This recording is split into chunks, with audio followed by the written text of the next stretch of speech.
രമേശ് ചെന്നിത്തല ഇവിടെ പ്രഭാത ഭക്ഷണം ഇന്ദിരാ ക്യാൻറ്റീനിൽ പ്രഭാത ഭക്ഷണം കഴിക്കാനായി എത്തിയിരിക്കുകയാണ്. എങ്ങനെയുണ്ടായിരുന്നു ഫുഡ്? നല്ല ഫുഡ്. എൻ്റെ ഇഡ്ഡലി സാമ്പാറും ഭയങ്കര അടിപൊളിയായിരിക്കും. ഇതേപോലെ ആസ്വദിച്ചിട്ട് ഈ ഇലക്ഷനും നേരിടാൻ തയ്യാറായിട്ടുണ്ട്.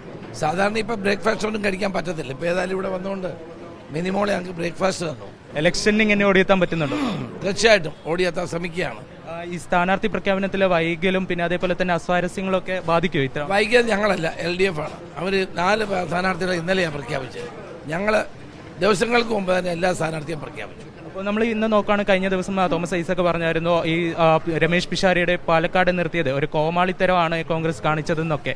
അപ്പോഴേക്ക് അതിനെന്താ പറയാനുള്ളത്? അപ്പം സിനിമാ താരങ്ങളെ നേരത്തെ മത്സരിപ്പിച്ച മുകേഷും അതോടൊപ്പം തന്നെ ഉൾപ്പെടെയുള്ള ആളുകളെ ഇവർ മത്സരിപ്പിച്ചിട്ടുണ്ടല്ലോ, അതൊക്കെ കോമാളിയായിരുന്നു. അതൊന്നും മുകേഷിനെ സ്ഥാനാർത്ഥിയാക്കിയ കോമാളിയായിട്ടാണോ? എത്രയോ ജനിപ്പിക്കുന്ന രംഗങ്ങൾ മുകേഷ് അഭിനയിച്ചിട്ടുണ്ട്. അതൊക്കെ വല്ല വില കുറഞ്ഞ പ്രചരണമാണ്, വളരെ ദൗർഭാഗ്യകരമാണ്.